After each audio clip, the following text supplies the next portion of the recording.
All right, all right, so sometimes you are raised by a man and you can see the ways in which he influenced you, you can see the traits that you share with him, and then sometimes you have a father and you're like, I don't know what happened here, and I don't understand what the fuck is going on with my life. So, hold on to those warm feelies. We're about to go there. You are about to be introduced to the most genuine dick you've ever heard of in your entire life. Are you ready? All right. Rebecca Sinner is going to tell you about it.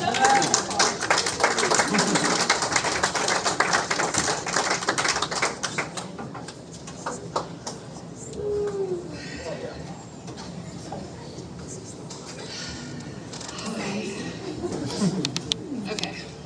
I hope you're all ready for this. Are you ready for this? Yeah. I thought my father bizarre even as a child.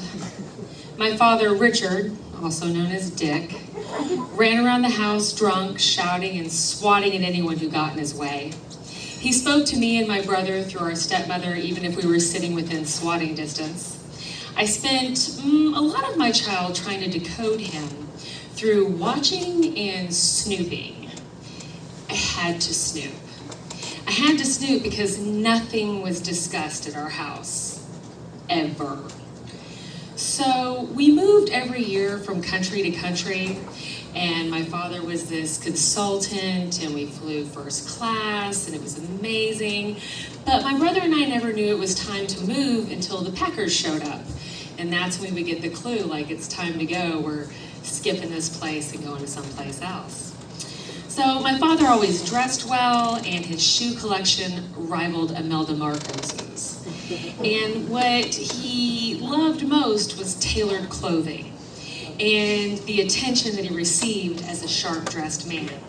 My father's self-confidence filled a room without a question, and women absolutely loved him. They flocked to him.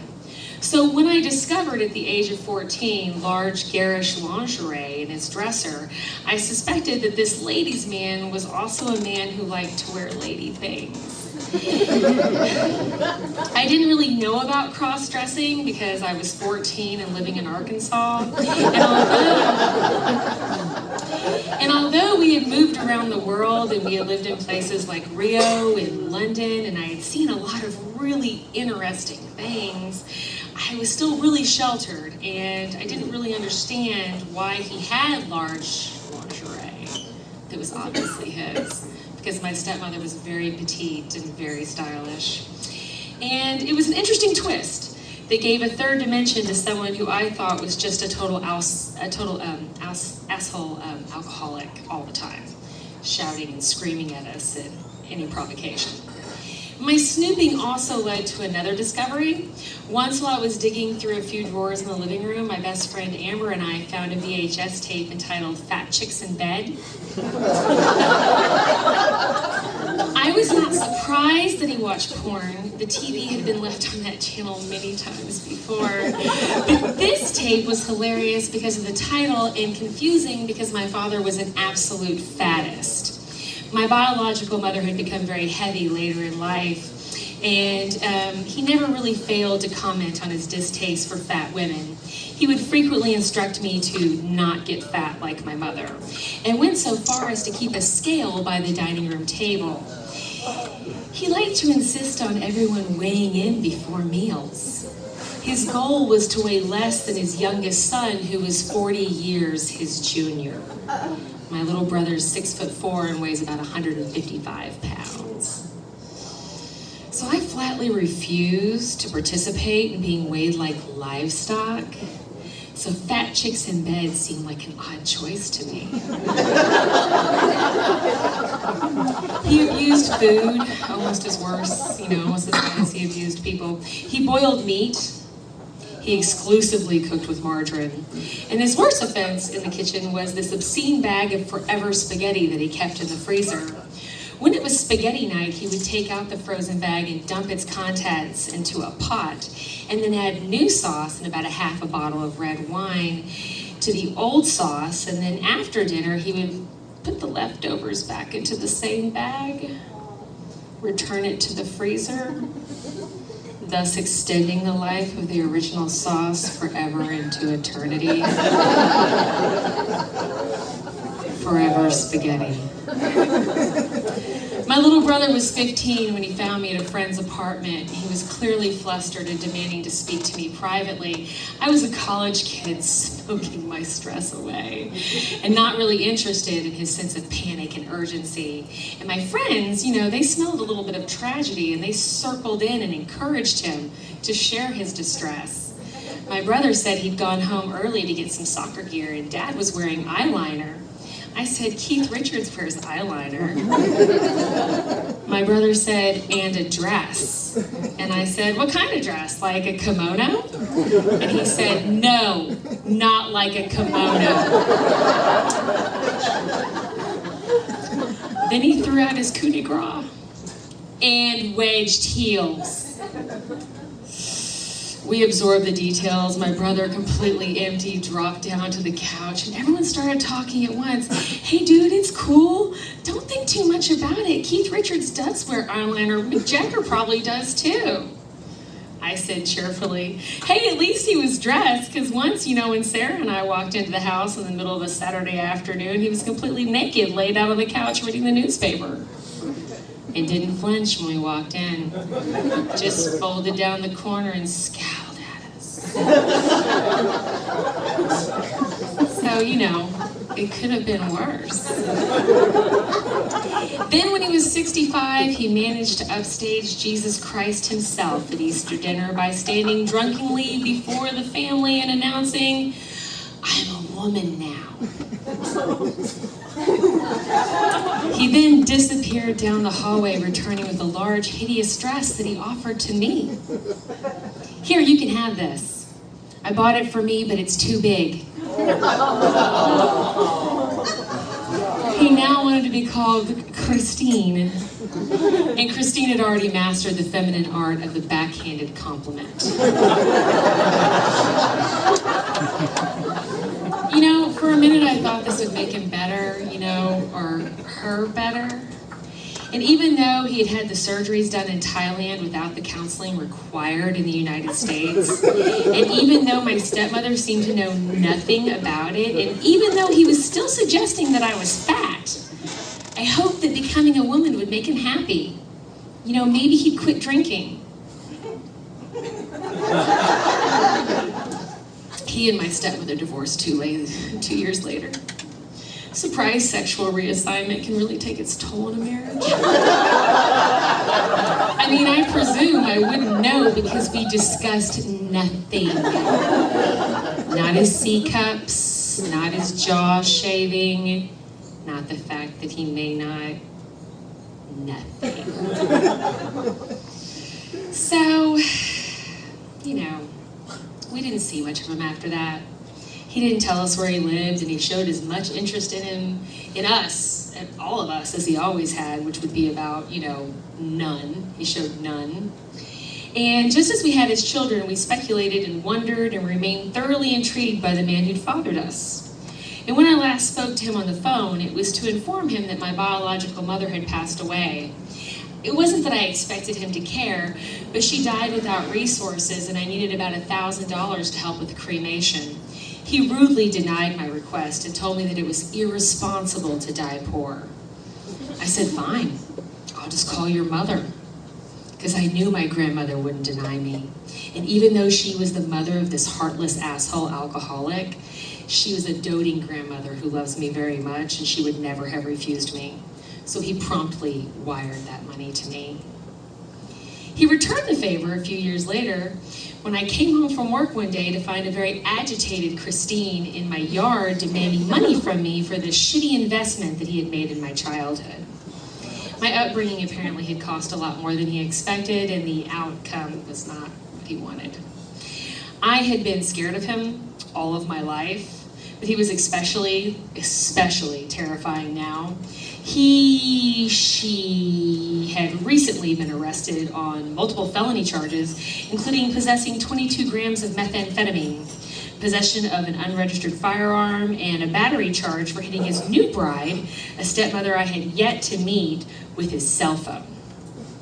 I I'd seen his mugshot, and I knew that he had made a post-retirement foray into the, venture of meth dealership, which is impressive for a 69-year-old. Because, better late than never to make that quick money. I have to tell you, though, I've never been any more terrified, because there's nothing more frightening than a 6'2" meth head with tits in wedge heels.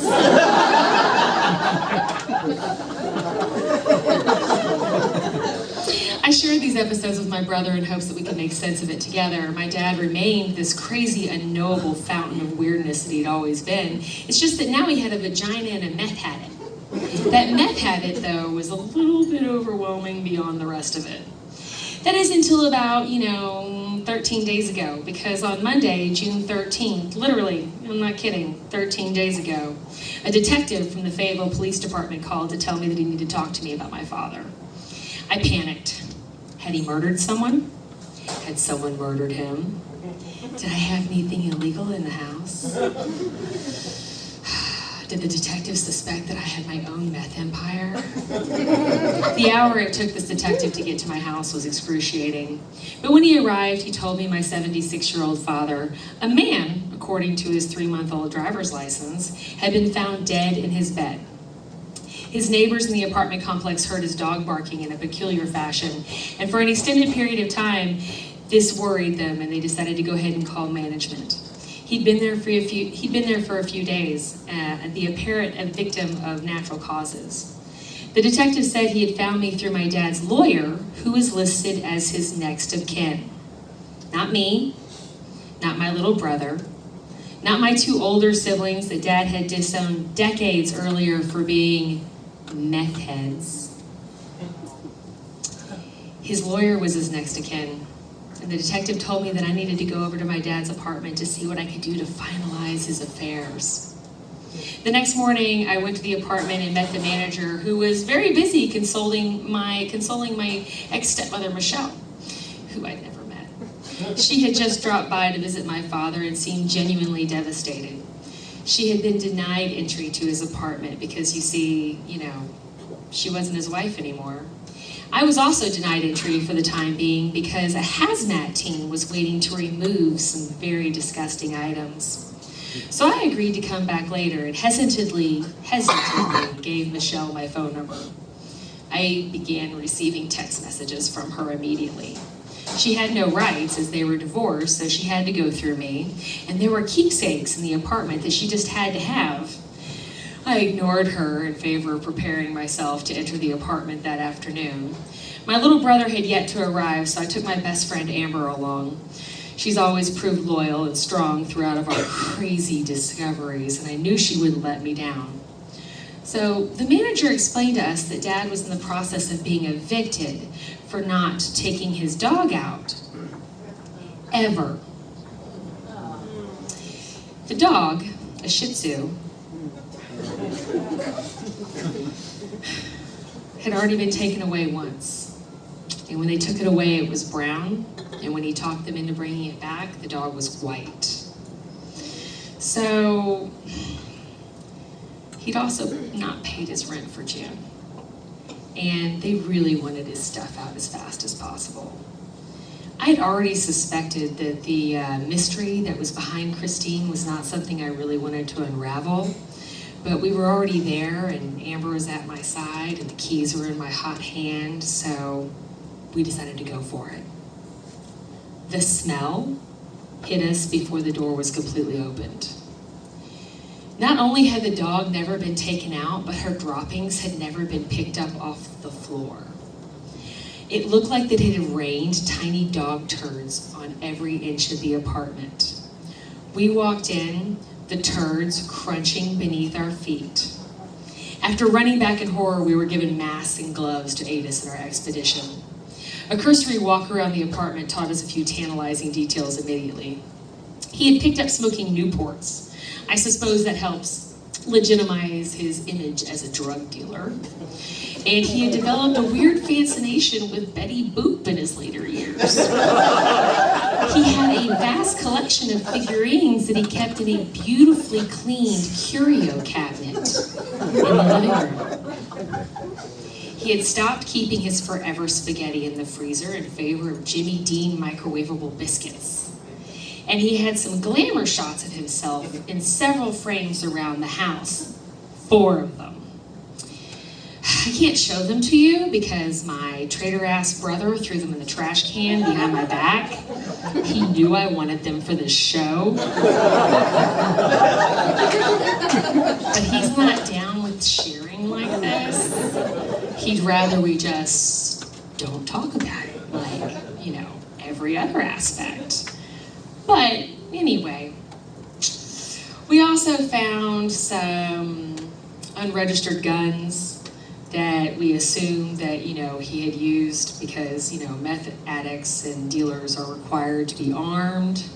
And he did have photos of his mother and some of his aunt's arts on the wall, but there was not one photo of myself or any of my other 3 siblings. There were some shoes, a lot of shoes, fancy shoes with like shiny gold tips and lots of silver and bling. Amber and I ran away screaming. We did return that evening with my brother, who had flown in to assist me. But at this point, there was a small crowd of crackhead vultures waiting for us when we came back because my ex-stepmother, who invited them, told us that they had all been very close to my father and they were very bereaved. And I kind of thought, I've never met any of these people before. I don't know. But it turns out they were there to scavenge whatever they could sell. Their names were Manda, a youngish meth head with very, very kind eyes, like light blue and very sweet. And Big D, a very large black man who told us that he had really taken care of Mr. Richard. And my brother told them all very firmly that they'd have to wait until we had gone through the house before they could scavenge. They cried and moaned and smoked cigarettes while they loaded their vehicles to maximum capacity. Just think about anything you could possibly take to a pawn shop. As in life, Christine remains a gross mystery in death. Jason, my little brother, despite my warning, had dug deeper and looked harder than Amber and I had during our first visit because we had been trying to find some very special items that would help with his, process of death, like documents for the VA, etc. And, he was rewarded accordingly for digging a little deeper. He told me on the way home from the terrible apartment that he had found some of Dad's pension papers in a brown bag in the shoe closet. I'd not seen this bag and congratulated him as we needed to send a copy of the death certificate to these people, and good job. But he waved me off and he wasn't taking my compliment and he wasn't interested in my praise. He said there'd been another bag. A black bag. I was like, what's in it? What'd you find? He said that black bag was full of dicks. He said it was a black bag of dicks. I asked how many dicks make up a bag of dicks. Because I was genuinely curious. And he said more than 6, but less than 12. So now you know too. But he said that wasn't the worst of it. No. There was a zipper pocket in that black bag. And bless his heart, he had to open it because he was really looking for some very specific items. And in that last zipper pocket that he courageously opened, he found another dick, which we surmised must have been a very special dick, because this dick had its own pocket. It's not the kind of dick you keep with all your regular dicks. But honestly, ladies and gentlemen, that's not the end, because we had yet to read the last will and testament. Asshole. To each of his 4 children, my father left $1. $1. Despite management's claim, as well as those closest to the Shih Tzu, those crackhead vultures, the Shih Tzu's formal name was Muffin. And apparently they all called her Boo Boo because that was her street name. Perhaps she was the one smoking the Newports, I don't know. And although he could not be bothered to include his eldest daughter's middle name in his will, he dedicated an entire fucking paragraph to Muffin, aka Boo Boo.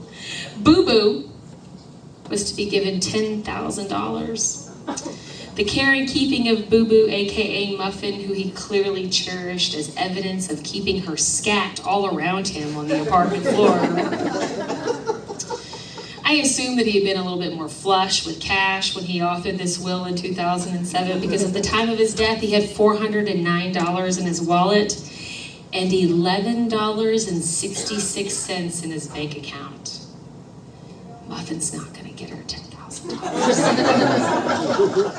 But I got my dollar. And that's all I know so far. Clearly it's all a little fresh, and I thought that I had daddy issues before, but the first story I prepared for this show prior to his death reads like a nursery rhyme after I entered that apartment. When I told Amber that Jason had found a bag of dicks in the apartment, her immediate response was, "Were they human?" That's what raised me. But mercifully, he didn't raise me. My brother and I raised each other, and we did a damn good job given our circumstances. And I really, really am sad that he died alone in those conditions, truly. And I'm sad that that dog lived its life in an apartment, and I hope it's happier with my new ex-stepmother, Michelle. But mostly I'm grateful for the family that I have carefully created from true friendship and the unconditional love of my brothers, my grandparents, and my step-parents.